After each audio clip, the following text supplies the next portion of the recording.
Texas, there are no Puerto Ricans in Texas. Texas is becoming a purple state. Almost a blue state. The big surprise may be Texas in the next election. There are a lot of Puerto Ricans there. So we need to do this work of voter registration and get out the vote. That's the work that we have to do in preparation. Now, once we have those two things together, we need to create the demands that we want. And that's where we're going to have some differences, but I think I put something together and we got no differences. You know, everybody can find a common ground, but there's still maybe differences. But we need to discuss it. See, I don't believe in this thing that, oh no, we need to be together and we need to put this issue of the status and this aside. Because yeah, when you keep putting it aside, then nothing happens. You need to discuss it, you need to fight. That happens in families, Thanksgiving, everybody fights. They come back in Thanksgiving again. And the turkey may be better the next time because the one who got offended is going to try harder to make a better turkey. So let's make a better turkey. And the thing is that demands, number one. Second thing before that, we need to create a PAC, a Puerto Rican PAC, a political action Puerto Rican PAC that involves all the states in the Northeast and in the South. A political action committee, we want to get into that, into the electoral process, we need to have a PAC, which means that we can put monies into that institution, into that PAC, in order to support candidates that support our agenda. Citizens United, the decision by the Supreme Court that basically said that corporations are people, which I believe that corporations are people when the state of Texas executes one of them, then that says that they can put all the money they want. And you know where they're putting the money. Trump went to California the other day. Nobody, you know, California is Democrat, but he paid like $50 million because the corporations are putting money. Well, I have 1 minute. Then we have to do the demands, which is basically, we need to demand an audit for Puerto Rico of the debt. There is no audit. The audit has to be done. We need to know exactly who took the money. Because it wasn't the workers in Puerto Rico, it wasn't the pensioners. It's basically the banks in Puerto Rico and the American corporations. And nobody wants to do the audit. La Junta, another point. La Junta has to disappear. La Junta, it doesn't belong in Puerto Rico, it's not by Puerto Ricans, and they don't want to make an audit. So that's their problem, it's not our problem. Third, we need to restore the money that the Jones Law have been taking from Puerto Rico since the beginning of the 19th century. We need to restore that money. They need to give us all those monies back and put it into a trust so we can have a budget every year of 3 and 4 billion that come automatically from the monies that they stole from us.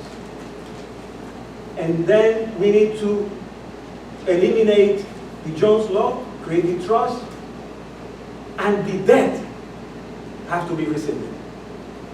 No one can pay that debt. And it's not our debt. It's their debt. That has to be rescinded.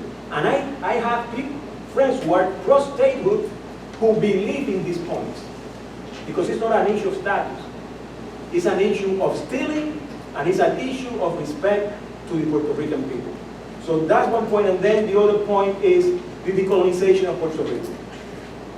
You can be pro-statehood, you can be popular, you can be independentista, but we can have a decolonization process in Puerto Rico, which is important.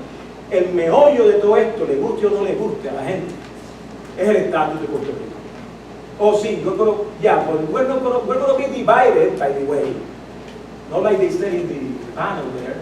We're going to be divided unless we deal with the issue of the status. So let's resolve it, whatever it is. But that has to be done through a neutral process. A neutral process. Los Americanos, they cannot be counting the votes. It has to be the people of Puerto Rico or an independent entity like the United Nations. So those are 5 points that even pro-statehood people agree with, because it doesn't link to one parallel. It's just talking 5 points that basically go to fairness in terms of the treatment of Puerto Rico. But we cannot help the people of Puerto Rico unless we acquire political power in the United States. Thank you. So, I would like to welcome questions from the audience. If you want to, do you all have index cards? No. Okay, do you want to, you have a choice, you can write them down or you can stand up and ask your question, whatever makes you feel more comfortable. I'm going to start with a very basic question to get the conversation going because you said two things that I think if I was somebody interested in running, I would want to know. How complicated is the whole, and same for you, how complicated or easy is it if I'm in the audience listening to what you're saying, I want to join your academy, have a deadline coming up, or I'm in Puerto Rico watching this on Facebook and I want to be part of it. How complicated or tedious or does it cost me money? How does it work so far? Well, basically, you just have to send us an application. We have distributed it. You can go to the web page. It's a very simple application. Just send it, and then we will let you know if you have been accepted. If you have a recommendation that comes with the application, that's great. We have around 60 students that we accept every year. They all show up. You know. Where is it physically in the classes? This on 43rd Street. Now it changed from the Murphy Labor Institute to the CUNY Labor Institute. Is 43rd Street between 5th and 6th. Grand Central, all the trains go there. You get out, you walk to 43rd Street, 18th floor. And every Saturday, starting on October 5th, we still have seats available. And by the way, a lot of African Americans come to our classes and a lot of Anglos come to our classes because it's the only institute in the Northeast area that does this for free. Most of the other programs is basically 45 minutes in 1 day or 2 days. You don't learn anything in 45 minutes, and then you have to pay $3,000. So it's every Saturday for how long? How many Saturdays? Until December 7th, 7 Saturdays. 7 Saturdays. Okay, so anybody interested, please follow up with Jaime on the website. And then what about yours? Proyecto Mexico's trainings are also free of charge. We offer the trainings right now in Kilo 251 in Old San Juan. And that's precisely what we discussed. What are the documents that need to be filed, what trainings need to be completed that are required by the government. We do it on Saturdays. And we also bring the Office of the Electoral Controller to be part of the training in order to help potential candidates satisfy that requirement. Does anybody have a question? Oh, okay, let's start from the back. Please identify yourself. Carrie Ann Santiago, undergraduate at University of Massachusetts Amherst. And I was wondering how either your project with Proyecto 25 and the Political Action Committee, how is it available for students that are not from New York or that aren't close to? Well, Proyecto 25 is in Puerto Rico. Yeah, but is there a way to maybe, I don't know, provide those services to students in the states that's not New York? For example, how can a student from Massachusetts be able to receive that type of advising if he or she wanted to? Well, our trainings are all open to the public, so you could participate in Puerto Rico, because right now those are the resources that we're able to provide. And those trainings are available for individuals, or primarily women, of course, that are interested in running, but also for women that want to support a candidate. So even if you're not convinced that you want to run at this point, but if you may be interested in helping another person, you would benefit from that information.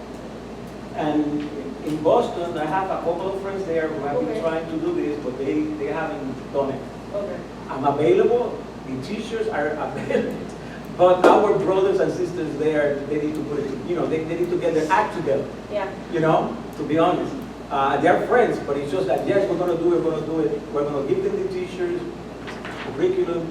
They just have to get the space, tell us when, and we do it. So if you're willing to do it, and basically with Amherst, Yeah, I'm near Holyoke. I'm not near Boston, so Holyoke would be like the perfect spot for it. Okay, Yeah. you tell me. Thank you. Follow up on her question. Karian. How do you scale something like this, right? Because if we're more than 5 million Puerto Ricans, forget the rest of the Latinos, which are even higher, right? 5 million Puerto Ricans here, so if only 10% of them wanted to participate, that's a lot of people, right? So I know that physically you can't teach all those people how to run for office. So what is the best way to scale this kind of training? Well, the way we have done it is basically working with universities throughout the Northeast. Like we're affiliated with CUNY here, Florida, UCF, University of Central Florida. We were in Pennsylvania and Temple University. So we need to get a directory now in Pennsylvania and another one in Florida. But our model is basically to affiliate ourselves with higher education institutions throughout the Northeast in order to start with. So when we started, we didn't have any legitimacy, no validity. So we needed to affiliate with an organization who had that record. So when we give a diploma, the diploma comes from CUNY, it comes from the University of Central Florida, it comes from Temple University, etc. And I was talking to our brothers and sisters in Amherst, not her, but I'll tell you later. And because that would be another great place to start. Because then people say, well, it's not only the Latino species that I have never heard about it, but now there is a higher education institution very well respected that is working with that. So that's, and the other thing is that everything that we do is for free. You know, we don't have much money. So if we had money, it's like the others that charge $3,000 and they teach you for 45 minutes a class on how to put together an election plan for 45 minutes. You're not going to learn the election plan in 45 minutes, how to do it. We give you 2 hours per class.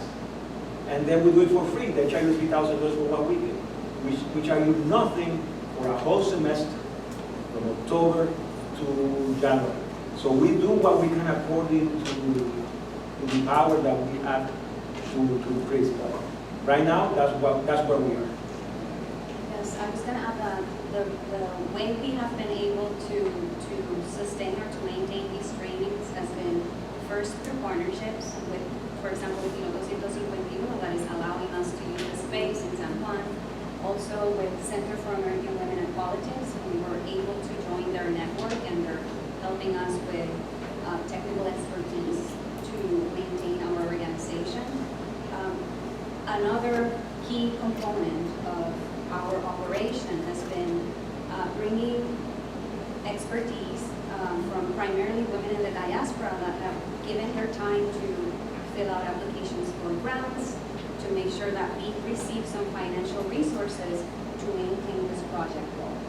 So we have relied on partnerships and also on the time and contributions from experts. And they all take donations, so if you want to donate, they both have websites with a plug-in button that you can just donate. One more point in terms of the issue of women. We have been doing in the last 5 years a whole conference. We finished our cycle with a conference on women and electoral politics. We have been doing a visit 37. We have 200 women that show up in April from New York. We have Letitia James as speaker. She has been always a speaker there. Gail Brewer, the Manhattan Borough President. She's also one of the speakers. Elected officials, so the Latino elected officials are speakers there. But also people from the community who have tried to run for office and have failed. Because that story is more important than the one from those that won. So we have this conversation, and this year we're going to have it at Columbia University. We're working on that. We're working on it. You're not ready to plug it. It's going to be on April, Saturday, before the primary presidential election in New York. So the election is on Tuesday. We're going to have the women's conference that now everybody knows in New York, but we have been doing for a long time, on Saturday at Columbia University.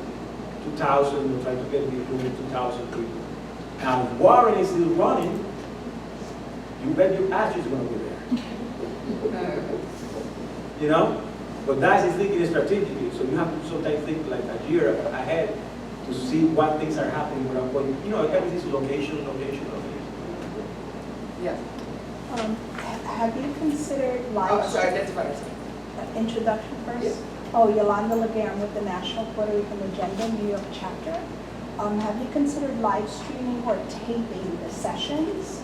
Maybe putting them up on your website where people could log on and doing the trainings Yes, we have done it before. digitally? Yeah.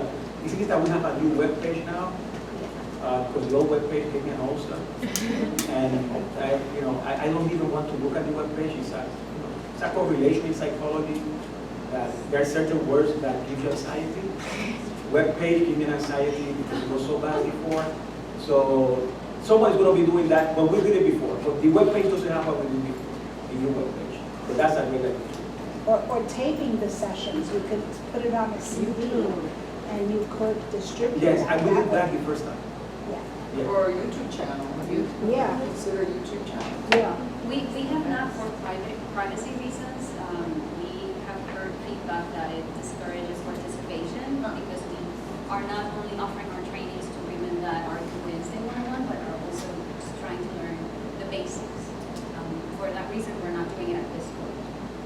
I think you have to be waiting for Yeah, my name is Jennice. I'm not with any organization, I just came, started coming to summer, like, just out of the blue, and in 2016, I heard a lot, it's very interesting stuff that I didn't know. And one of my questions that I have for you when I heard you speaking, I don't believe in parties. I believe that parties, what they're doing is they're going to be the destruction of Western civilization. Because they're battling each other. And then they have, their team battling the other team. You understand? And then you said that you want, So you said Democratic Party, I believe the Democratic Party has oppressed Puerto Rico for a long time. No, I didn't say Democratic. No, I'm saying. Oh, you're saying I'm that. saying it. No, but I agree with you. Puerto Rico is run by Democratic politicians. Yeah, no, I agree. Okay. I just want to be clear. Carmen about Yuli embezzled $3 million, Yeah. more than $3 Yeah. million. There was undercover journalism that found more than 6 huge containers with supplies, medicines, and everything on the internet that took wrong, okay, to point it at Trump. I'm not Republican or Democrat. I'm independent, you understand? Because I believe that the United States and Puerto Rico should have a third candidate. And that candidate should be taken seriously and give the people another choice. You understand? Yes. Because these agendas and these mindsets, so everybody has to think like the party, and it shouldn't be like that. Because that's one of the reasons why, because these people are running the country, they're running the island. But they're the citizens and the island's own enemy. The people are voting for them, but they're turning their backs and they're harming them. You understand what I'm saying? I understand. Look at Ricky. The people voted for him and he turned their backs on the own island that he's supposed to represent and help grow and take care of, and his own people. Yeah, sometimes people vote against their own people. So I don't, when it comes to government, I have like zero faith. Well, let me tell you. At this point, I have zero faith. Let me Because tell you. I believe a Would lot you of run them, as an independent? I mean, that's absolutely the Yes. question. well, Would you run as an independent? I would, absolutely, I would. I have so many ideas, but I just don't know how, where to go. Okay. I wish I had the power to be, I wish I had the power. If somebody would give me leadership Okay. of Puerto Rico and the United States, I swear to You God. live here in New York, right? I have so many Okay, ideas. I would, There if you they go. would make me You president got a right now, candidate right there, there's space on there, candidate October of 5th. Puerto Rico and candidate of the United States, I guarantee you. Okay. So, In less than 2 or 3 years. Excuse me, let me tell you something. She's giving you some good advice. Yeah, I'm listening. If you listen and you get their information and you get their contact number, then you'll know how to run and then you'll be able to make a change.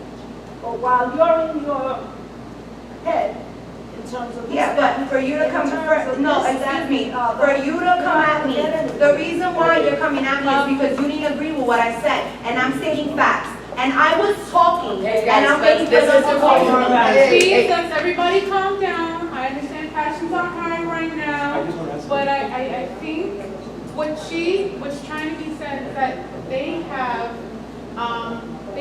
the power to teach you, right? Exactly, but I wasn't done speaking. I was gonna let I them talk, understand. but she just probably doesn't agree with what I'm saying, and I'm stating facts. I don't care what anybody's Okay. saying. I Okay, but understand that. listen, so this is a The forum. Democratic Party is the cancer of the island and the United States. Okay, Jennice. Both of them, they're both Thank facts. you for sharing They're both that, and facts. thank you for sharing They're that. both facts. Remember, this is the forum of respectful exchange of opinions, so I respect your opinion, I It's respect not your opinions, opinion. it's facts. You're fast. And I think, I'm gonna suggest, Yalitza, that since you live in town, you look into this Yeah, definitely. I and will. figured out how to Definitely. attend all 7 weeks. Latino Leadership Institute at Gmail. But there's some things I didn't. This passionate voices need to be Okay, heard. that's fine. Okay, hold I agree with you. on. Let's go with we got 3 men now. Go ahead. First of all, I want to acknowledge Jaime and Denise due to the fact that Jaime, a couple of years ago, I went to your academy, graduated, I think it was 2015, 2016. Great information. And Denise, I actually went to your workshop, I went to your workshop in February. The one here. Yeah, the one here in Brooklyn, in Fuentes. In Fuente, that's So right. it was great information. I am the founder and executive director of Puerto Rico Progressive of New Jersey. We just started over a month ago. My deputy executive director is a woman, so I want women in my organization. The reason why this organization was started by me is because when the protests in Puerto Rico happened this summer, public officials in New Jersey, Puerto Rican and other races didn't say anything about it. So I got kind of pissed off due to the fact that nothing was said. So I basically made a Facebook rant. The Murphy administration, who's the Governor Murphy's administration, actually caught wind of it and actually told me to come to Trenton with a contingent, which I applaud you for your efforts that you provided, because the information that you gave us in Fuente, we actually utilized it during the meeting. And basically, the governor in a couple of days actually on Twitter that he supported Puerto Rican people in Puerto Rico. Okay, so your voices can be heard. You just gotta open it up. You just can't be quiet. My question is that in New Jersey, we've got the 3rd highest concentration of Puerto Ricans after Florida, after New York, but we don't have these same things that you do here. For an organization like mine that's just starting, what are the pitfalls? What should we be looking at to do in regards to getting more support and to get more people involved in our organization or any organization? Because this is the reason why we're here, right? Is to be coalitions that will help Puerto Rico, not only here in the States, but in Puerto Rico, better to empower them. So can you give me some advice in regards to, what I should be looking for in the beginning of this organization, what I should do, what I should not do? Because I'll start answering that question because you gave a plug to BoricuActivatEd. We're very young. We're 2 years this week, it's our 2-year anniversary. And the lessons learned, the takeaway of a new entity that didn't exist before for us to grow and from funding to people is by making alliances. Margarita spoke about it, so did Jaime. You've got to make alliances and figure out who is your crowd that may be most readily available. In our case, we go to the community. And Betsy Registini here, when she was with Hispanic Federation, she opened the doors and hosted us and brought us the people. Like, I don't have poder de convocatoria. O sea, Jennice Fuentes invita, no se aparece nadie. But Hispanic Federation invita, well, you will come with your husband. That's about it. And obviously the contest. But the point is the alliances with other NGOs that are working in the community, it's important to give you, as someone said here, the validation when you start a group nobody knows.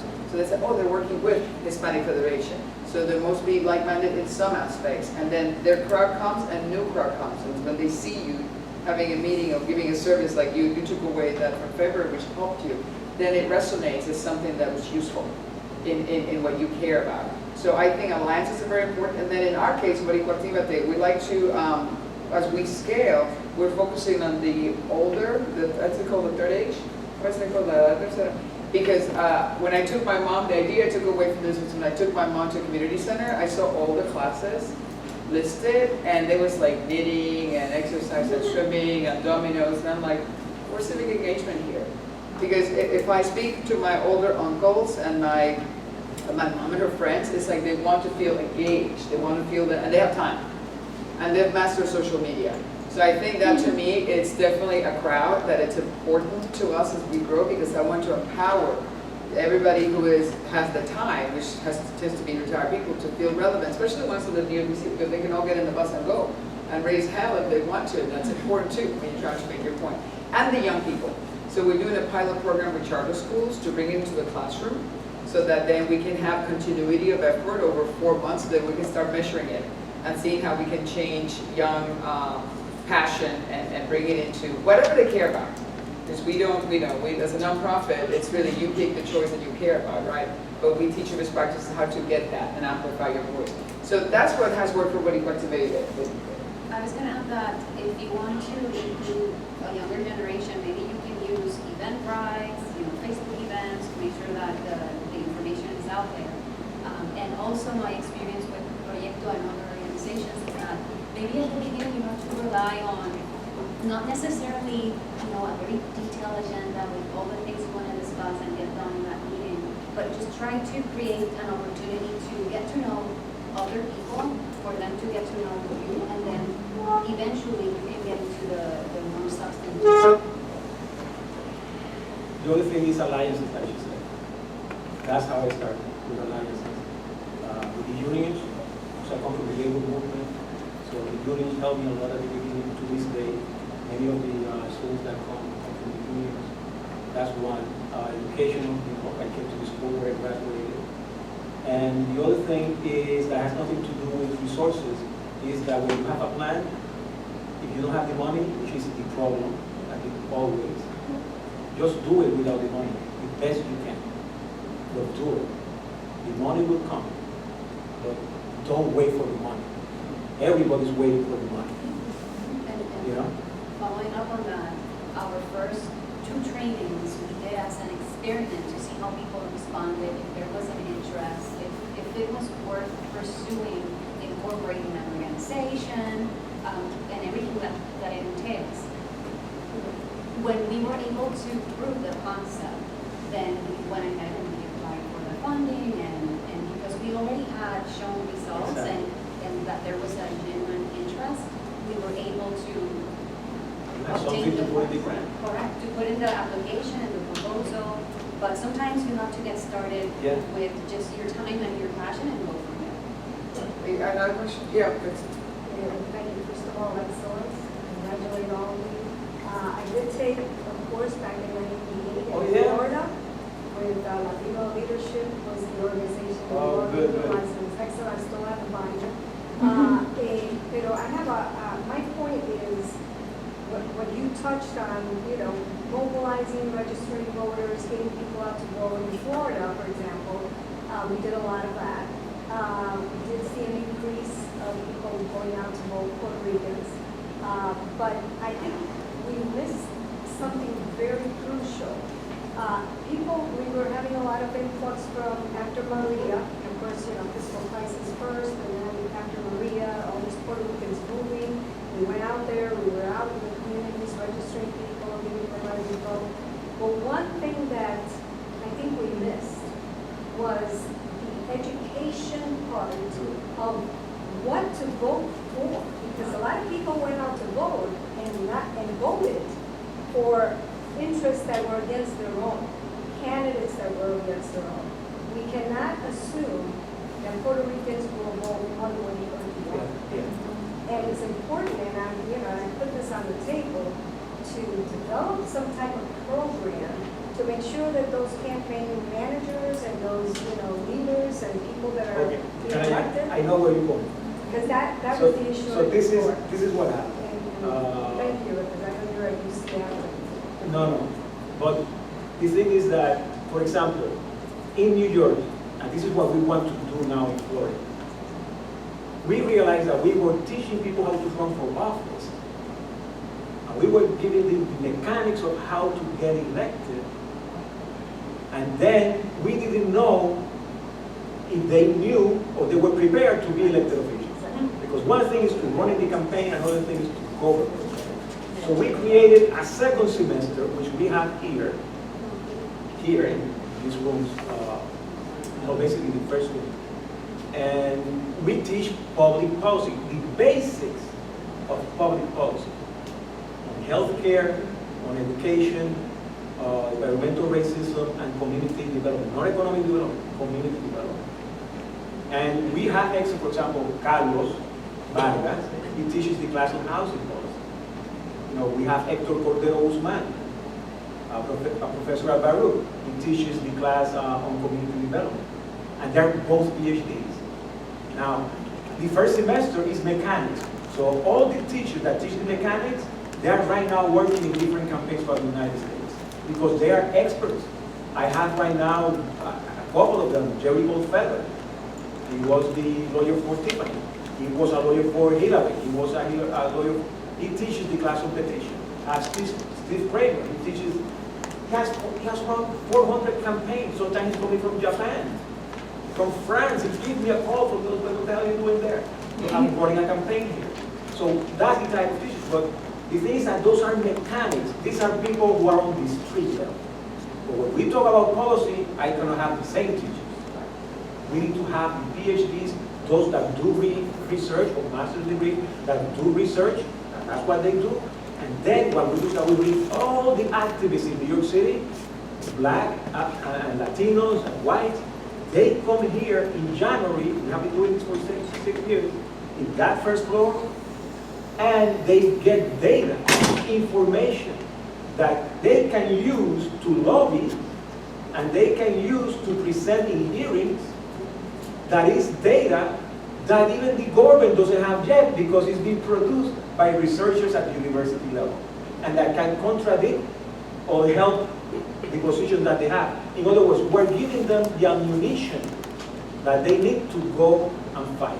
And then those that we train during the first semester, they also learn a little bit. Because, for example, I know a little bit about a lot of things, but it's a little bit about a lot of things, not a lot about one thing. So when they come, most of the, because everybody wants to get elected official, because everybody wants to be president.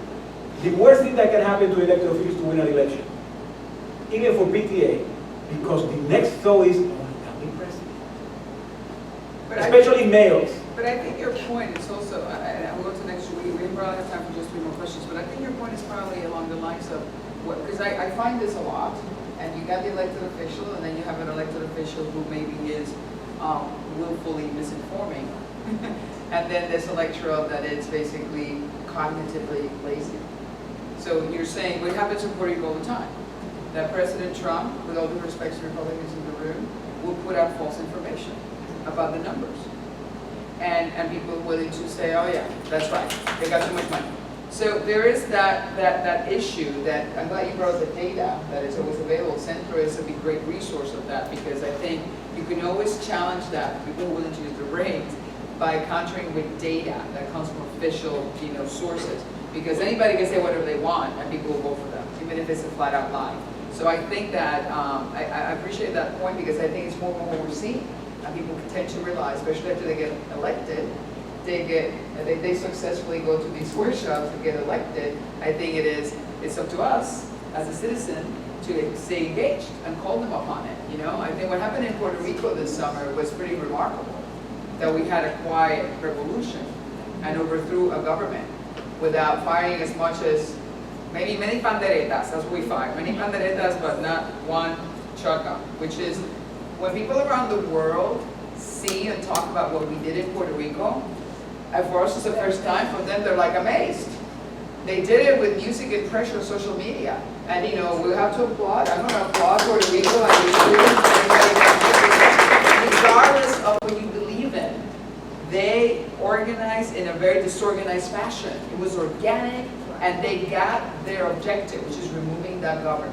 So to that extent, that's pretty admirable what happened there, regardless of what you believe. The process that was peaceful, and not one person died. Go ahead, so you had a question. Well, it piggybacks exactly on the question. So, but there's one point I want to make first, because the classes for Proyecto or 25 are given in Zimbabwe, no? We have a partnership with Piloto, so we can offer trainings in San Juan every month, but we have gone to Ponce and Mayagüez also to do our trainings in order to ensure that other individuals have the ability to participate. So my concern right now is, and the concern with Puerto Rican, is that travel right now needs to Puerto Rico is because the storm hit there first, and it took it away. Transportation is a big issue, even to San Juan, which is the closest point to. So can you do turnkeys? Like if you have some graduates, some stellar graduates, that can maybe turnkey these courses that you're offering to other parts of the island to extend it.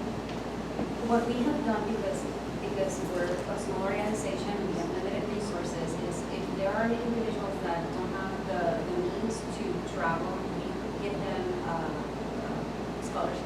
We pay for their transportation, so they can come to San Juan. But our goal, if there's no road, There's no road. There's no road, you got bigger problems. yeah, that's. Because you need to be able to get to your hospital and to your appointment, so then we have to write to the mayor, we have to write to the governor, and then we have to go kick it upstairs.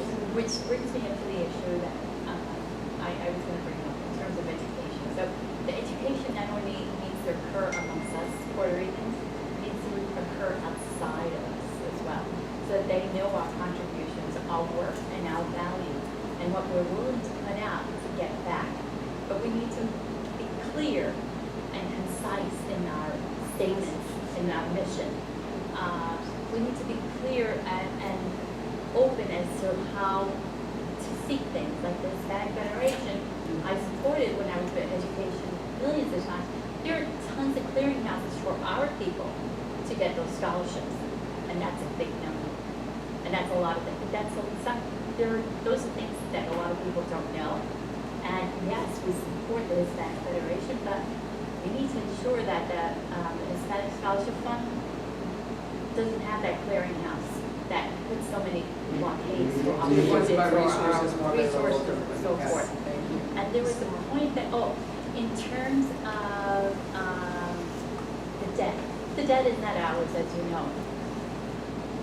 They're vulture funds, but how do we put this information out to everybody else so that they too know what we know? I think that the people in Puerto Rico, one thing about what happened in Puerto Rico, all these groups, I disagree that it was disorganized. Well, meaning there was no leader. Yes. It was happening, los estudiantes, las mamás. Maybe that's why they're so organized. It was organic, there was not one leader. Yeah. Who organized? It was a leadership less. Leaderless. That's what I mean by disorganized. Exactly, but Leaderless. not disorganized. No, it was leaderless. So the thing is that this group have been working in Puerto Rico for a long time. And they have been doing the work like the one that he's trying to do, that I'm trying to do, that she's doing. And it had been in obscurity because they are known in the localities where they're operating.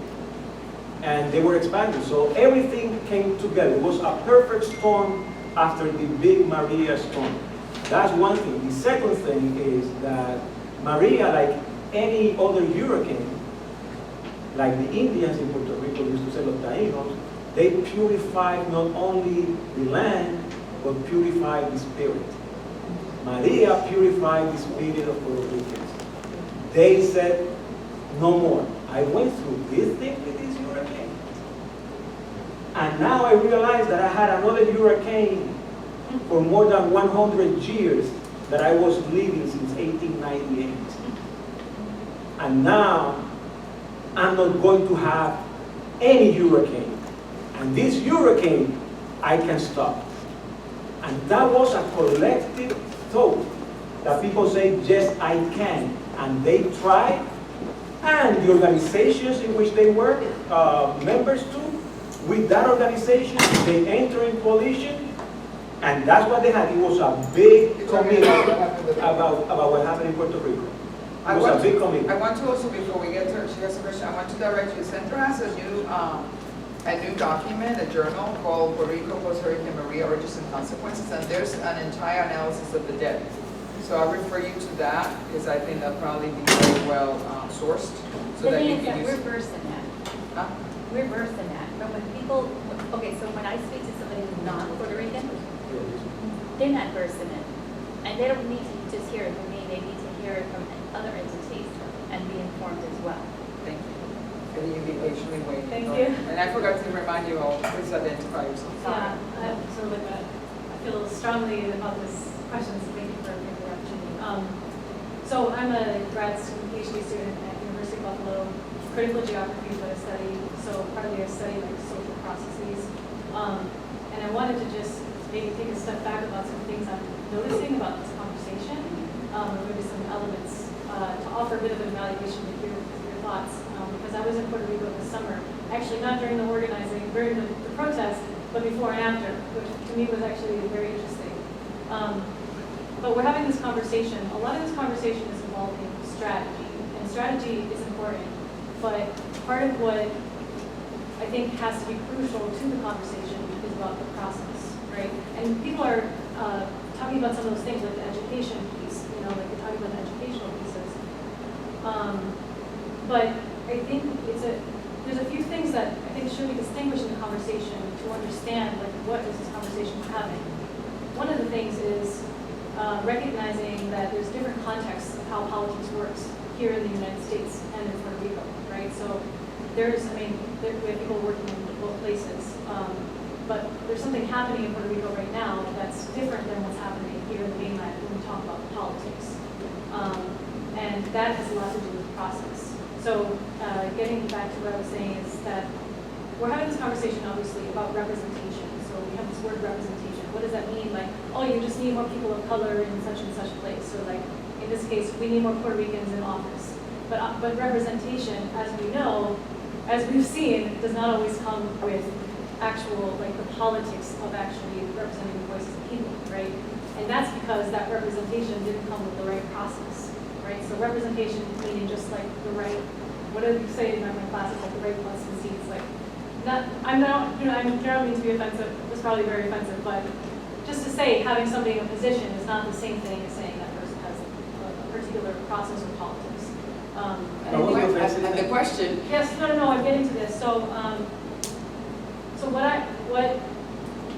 one of the things is like to distinguish, are we having a conversation about how to organize as a Puerto Rican diaspora in the United States, in U.S. politics? Because a lot of the conversation I'm hearing about that and in Puerto Rico, and the aspect of Puerto Rico is how to get people to participate in this very official, formal political process that already exists, but that has not worked for us thus far. And I hear a claim that the answer to the reason why it has not worked for us thus far is because we have not had enough representation. That's what I hear, the answer that I'm hearing from you guys is like a proposal of how to get more people in this formal political process. And the reason I say this is because what I haven't heard like I might have been enough conversation about in this conference is what's happening in Puerto Rico right now with this Asamblea de Pueblo. Because this, from what I've seen and like what I've read, like to me I've never seen or heard of anything like this. And this is like a truly like organic, as we talk about organic, like informal political process that I think actually has a lot of potential to make great change. And whether as a diaspora we should be supporting it, but I think in some ways like a lot of people don't even know what's happening. Maybe we're underestimating its power. But what I hear people there saying is, hey, this formal political process is not working for us. We can vote for whoever, we can tell people, here's our candidate, vote for whoever, but it's still not going to work. So what they're doing is they are getting together in towns, right? Like you have several hundred people in some cases in a plaza, and like from the roots talking about what are all of our issues? Why are we all here? What do we want to change? Right. Okay. Let me dive in, and then they can follow. I think there's a lot there. Right. So because there's a lot here. To unpack it, I think that I'll challenge what you said by saying I think the political process works in Puerto Rico. I think where you're at, and the best proof of that is that. I'm saying that's the conversation I hear. Right. But it's working. I think their role here is to make sure that all of you are aware of the resources, of the opportunities, and that you too, anybody can be an elected official if you have the passion and the stomach to actually see yourself through that. But I having spent my entire life in public service, I think it works. I think what's happening in Puerto Rico today is proof of that. The organic revolution that we had took out a seated governor that had every chance of getting reelected, and there's a woman governor who was not an elected official ever, but she's a cabinet member, who the second that the Pueblo, the stability that somebody like was not going to be removed in the next 2 days had, everything of the water came back to its level, which is what you need in a society that is organized, that is ruled by laws, and that basically tax-paying citizens who expect results, right? So the system works. I think with the juntas municipales, I think that what's happening now is that people are, and somebody said, waking up and getting more involved, which is always not just our right, it's our duty. I mean, we're paying for this government. We pay taxes. So I never understand personally people who say, well, I don't care. Where you're paying taxes. So you need to care about what they're doing with your money. So I think that right now, and I'll let them answer and then you can go, because we have to wrap it up. But I'll let you guys answer if you guys wanted to chime in. Yes, asambleas de pueblo are happening in Puerto Rico, they're also happening in cities in the United States. Some of the issues that are being discussed are, for example, gender violence, the education without gender perspective in Puerto Rico. And what we have been saying, even before those assemblies started, is that women have been addressing and trying to change these problems from non-profit organizations as volunteers, but we're encouraging them to also consider running for office and tackle those problems from an active political position. So we recognize that it's happening. We're trying to provide a different opportunity to be a part of the solution. I think that behind what you said, which is very interesting, I think, and you tell me if I'm wrong, is how do we make these elected officials that we're creating, that we would like to have, and if we have them, how do we make them accountable? Right. What is the process to make them accountable? Is that part of it, or?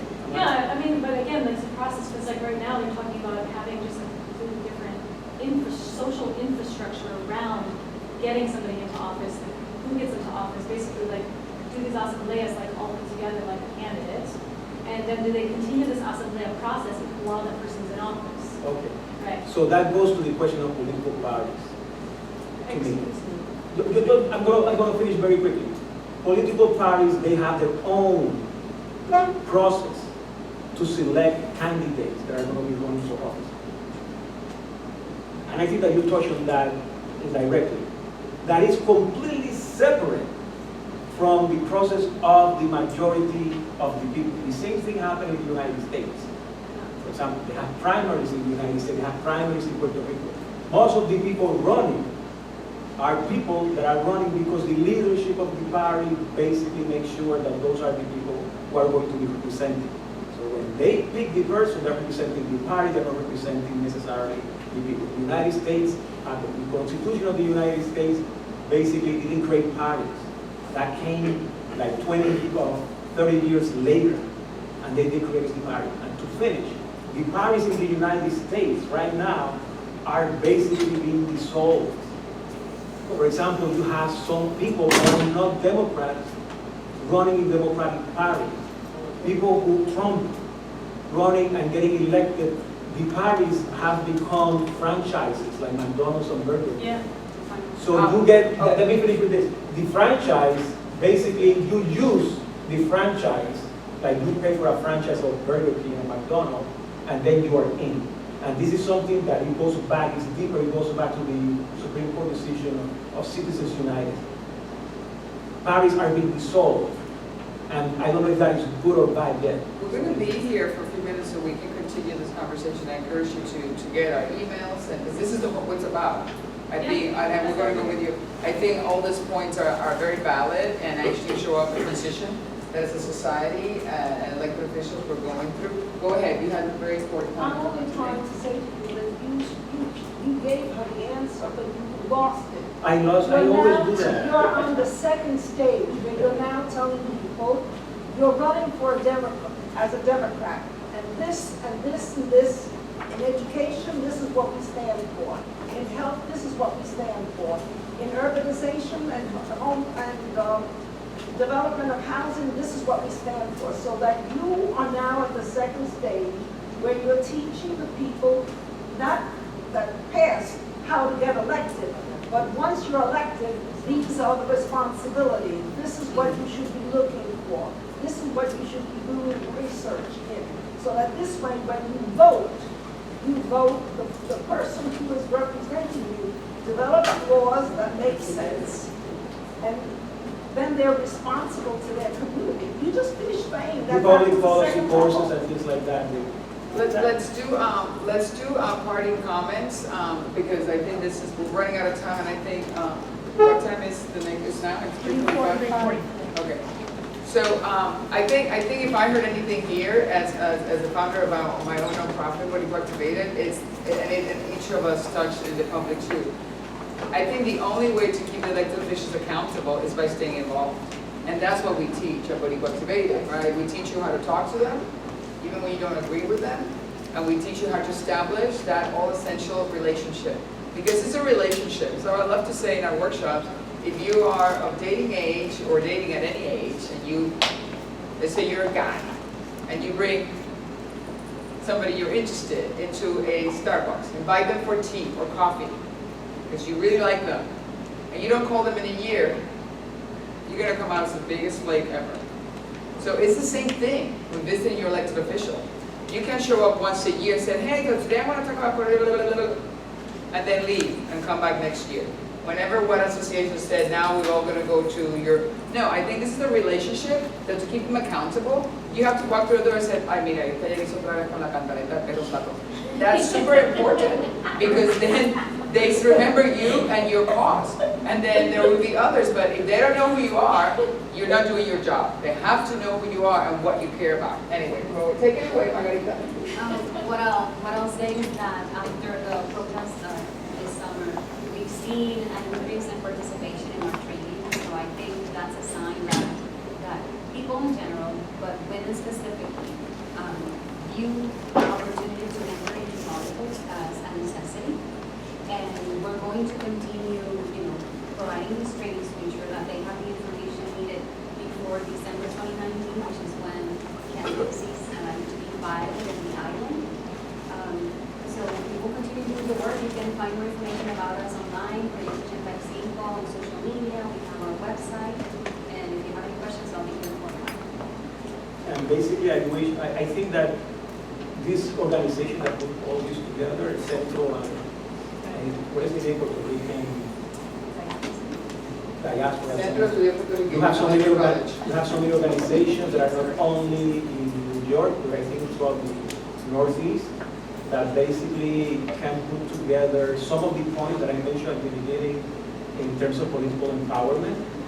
Because we can have conferences and then we go through the laundry list again over and over and over. But we need to put those plan of action with some of those points, and we can debate them, but because we have to do something about it.